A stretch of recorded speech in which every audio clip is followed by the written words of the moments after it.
방금 이 연극을 통해 보신 장면이 있기 전에 어떤 과정이 있는지 짧게 한번 말씀을 드리면, 아시다시피 이제 압살롬이 자기 아버지에게 반역을 하고 역모를 꾀해서 쿠데타를 일으키죠. 그런데 이제 이런 이제 나라가 이제 압살롬에게로 갈 것 같은 대세를 아주 지혜로웠던 아히도벨이 그 상황을 읽은 겁니다. 그래서 압살롬에게 붙기로 결정한 거죠. 그래서 다윗을 버리고 압살롬을 택합니다. 급하게 궁을 빠져나와서 이제 다윗과 또 소수의 추종자들이 피신을 하는데요. 다윗의 아주 진실한 친구였던 후세 역시도 친구를 따라서 위험한 그 도망의 길로 나가려고 하죠. 그때 다윗이 만류를 하고 또한 부탁을 합니다. 나를 따라오지 말고 부탁이 있는데, 지금 우리의 표현을 하자면 스파이가 되어달라고. 이 아히도벨이 원체 똑똑한 사람인데 이 계략이 무너질 수 있도록 그 사이에서 좀 역할을 해달라고 부탁을 하죠. 굉장히 위험할 수 있었지만 이 후세는 친구 다윗을 사랑하고 또 순종하는 마음으로 위장전향을 합니다. 압살롬 입장에서는 이 후세가 아버지의 친구라는 게 찜찜하긴 했지만, 방금도 목사님 말씀해 주셨는데, 이 압살롬에게는 인정받고 싶은 욕구가 굉장히 컸던 것 같아요.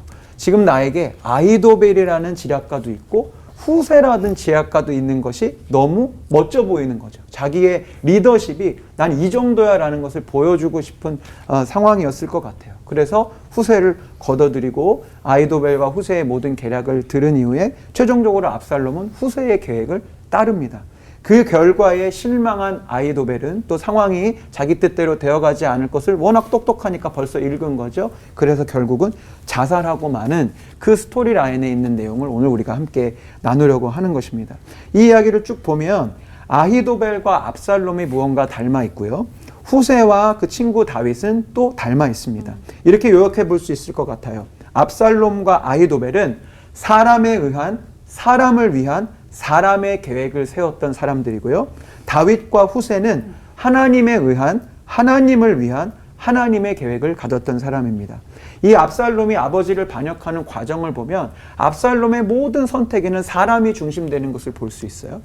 스스로 재판관이 됩니다. 그래서 사람들을 감정적으로 위로하고 격려해요. 입 맞춰주고 안아주고, 또 압살롬이 외모가 출중했잖아요. 그런 식으로 사람들의 마음을 훔쳐오는 거예요. 성경에 이렇게 되어 있더라고요. 압살롬의 행함이 이와 같아서 이스라엘 사람의 마음을 압살롬이 훔치니라. 압살롬의 계획과 전략은 언제나 사람의 마음을 훔쳐오는 거, 마음을 얻는 거. 그러니까 사람과 이 백성들과 다윗 왕 사이를 이간질시키는 거죠. 우리 아버지 나쁜 왕이야. 우리 아버지 이렇게 안아준 적 없지. 이렇게 위로해 준 적 없지. 나쁜 왕이야. 이런 식으로 사람들의 마음을 갈라서게 하고 훔쳐오는 계략을 펼쳤습니다. 당연히 그 과정 중에 압살롬이 하나님께 묻거나 하나님께 그 뜻을 구하는 장면은 등장하지 않죠. 아히도벨도 마찬가지입니다. 지혜와 모략의 천재였지만 하나님께 묻는, 하나님께 기도하는 장면은 성경 어디서도 찾아볼 수 없습니다. 또한 그 역시도 대세, 사람을 쫓았죠. 압살롬이 이제 이 나라를 장악할 것 같아 보이니까 사람을 쫓아서 그 결정을 했던 겁니다. 그러나 다윗과 후세는 달랐죠. 우리가 아는 바대로 다윗이 물론 밧세바를 범하는 일이나 말년에 인구조사를 하는 어떤 그런 몇 가지의 일들을 제외하고서는요, 거의 대부분의 일을 다윗은 하나님께 물었고 하나님의 뜻을 구하는 태도로 살았습니다. 후세 역시도 표면적으로 볼 때는 친구 다윗을 따라간, 사람을 따라간 것처럼 보이지만 말씀을 계속 묵상하다 보니까 이 후세가 친구를 따라간 것도 물론 있지만 이 친구 다윗이 하나님을 섬기는 사람이었기 때문에 따라갔던 것 같습니다. 다윗의 하나님을 쫓았던 것이죠. 왜냐하면 아까 말씀드린 대로 스파이로 위장 전향하는 일이 굉장히 위험한 일일 수 있습니다. 그저 사람을 따르는 일이라면 그냥 계속 다윗을 쫓아가면 되는데, 하나님의 마음과 특별히 친구를 사랑하는 마음, 본인이 죽임을 당할 수도 있지만 갔는데 압살롬이 죽일 수도 있잖아요. 그럼에도 불구하고 친구를 사랑하는 그 주님의 마음으로 그는 결정하고 그런 계획을 세운 것이죠. 특별히 압살롬이 이 후세의 계략을 선택한 이유가 있어요. 역시 사람 중심의 계획을 갖고 있어서 그렇습니다. 아히도벨은 이런 전략을 제시하거든요.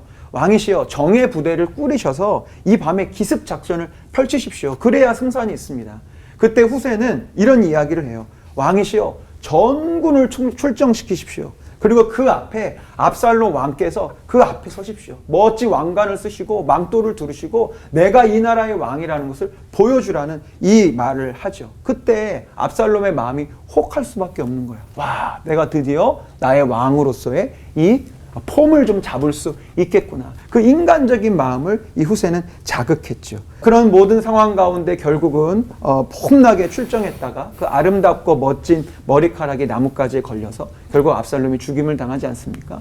사람 중심의 계획을 세웠을 때 어떤 마지막이 되는지를 보여주었고요. 아히도벨 역시 마찬가지죠. 늘 인정받는 1인자였고 지략의 천재가 압살롬의 인정을 받지 못하고 또 자신의 인간의 계획이 무너짐을 보고 큰 실망 가운데 자살을 하고 맙니다. 사람에 의한, 사람을 위한 사람의 계획을 가지고 가는 자들의 결말이 얼마나 끔찍한지를 보여주는 스토리였어요. 참된 그리스도인은요, 사람을 따라가는 인정과 인기를 구하는 그런 계획과 삶을 내려놓아야 합니다. 하나님을 따르고 하나님의 말씀과 그 뜻을 따르는 인생이 되셔야 합니다.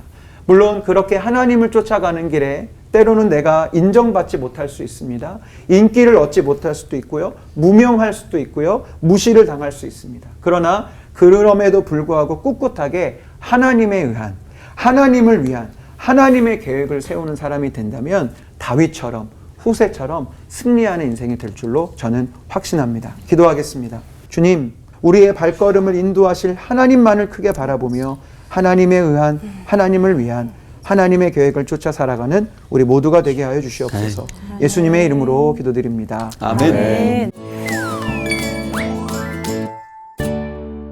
하나님에게 섭리가 계속 이렇게 나의 삶과 우리의 역사에 이렇게 진행이 된다면 하나님 뜻대로 하시고 하나님 인도하심대로 갈 텐데 굳이 뭐 내가 계획을 세워서 뭔가 이렇게 열심을 낼 필요가 있나? 그냥 상황에 맞춰서 하나님 하시는 대로 이렇게 살면 되는 거 아닌가? 이런 생각도 살짝 드는데 김정희 목사님 어떻게? 저는요, 굉장히 계획을 세우는 성격으로 천부적으로 태어났고 그래서 계획 세우는 걸 너무 좋아했는데 어느 순간은 그 계획 때문에 제가 너무 피곤하더라고요. 계획을 세우는 과정도 피곤하고 계획대로 안 되니까 피곤하고 맞아요. 막 그러다 보니까 저도 이제 질문해 주신 대로 하나님 어차피 주님이 다 인도하실 거 그냥 저 그냥 아무 계획도 안 하고 그냥 이렇게 죄송해요. 되는 대로 살면 안 될까? 이런 막 이야기를 했는데 제가 말씀을 보다가 주님이 얼마나 계획적인 분이신지를 깨닫게 하셨어요. 일단 천지 창조의 사건 사실 말씀으로 기왕하실 거 그냥 천지야 만들어져라 이렇게 하면 되는데 굳이 7일이라는 과정을 통해 계획을 하신단 말이에요.